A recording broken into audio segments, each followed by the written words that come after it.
Hi there, welcome to my channel. If you're new, my name is Mary. If you are a returning subscriber, as always, welcome home. This is the best place to be. Let's talk about teenagers. I met a friend of mine today very early in the morning, and she was really kind of wanted to know why is it that I like so much talking about teenagers.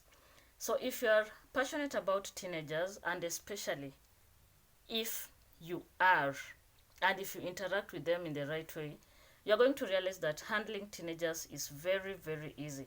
It is only that most of the time we do not want to give them time and listen to them. So, why is it that I have a soft spot for teenagers? The reason is because teenagers undergo a lot of emotions. We have a lot of hormonal imbalances in their body, and there are a lot of changes that sometimes even themselves they fail to understand. And because they fail to understand, they are kind of in a roller coaster. And because they are in a roller coaster, they need someone who understands them, someone that they can openly speak to, and a person who can listen to them.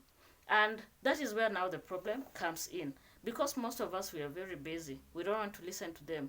Parents are very busy chasing money, doing their own stuff until there's no time to just sit down and talk with your child.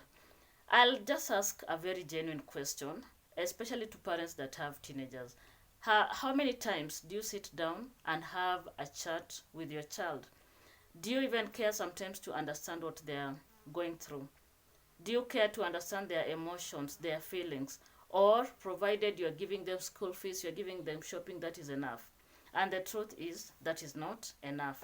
And because it is not enough, then these teenagers will need someone that is going to be their voice. And those people that are their voices then will pass the information to the right people. And these right people are teachers, parents, guardians, and all that. So I like talking about teenagers because they are so easy to understand. Just imagine if you have a teen and you sit down and have an open conversation with them. How much are you going to learn from the conversation? Sometimes even they're innocent. There are so many things that they don't know, so we cannot just assume that they know a lot. Sometimes they don't know these things that are taking place, that are happening around them. And they would want to confirm. They would want to confirm from an adult. So if an adult is not present, who will they fall to?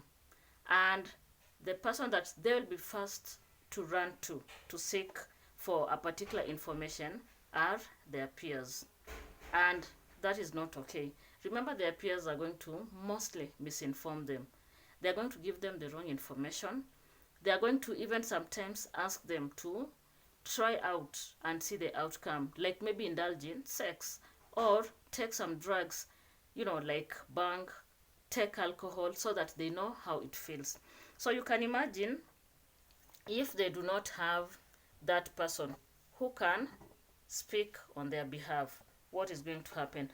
And if they do not have a person that they can openly go and have an open conversation with them, what is going to take place? So I want to ask you just to do something very simple. If you come across a teenager, or if you have a teenager in your household, start engaging them in small conversations, those that we call small talks.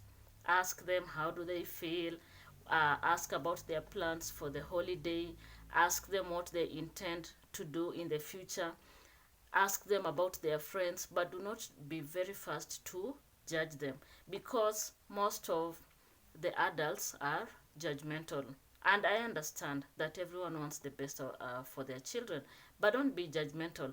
Then let them feel that, that friendly atmosphere in the house. Let them engage with you as a friend, more of as a friend rather than a parent.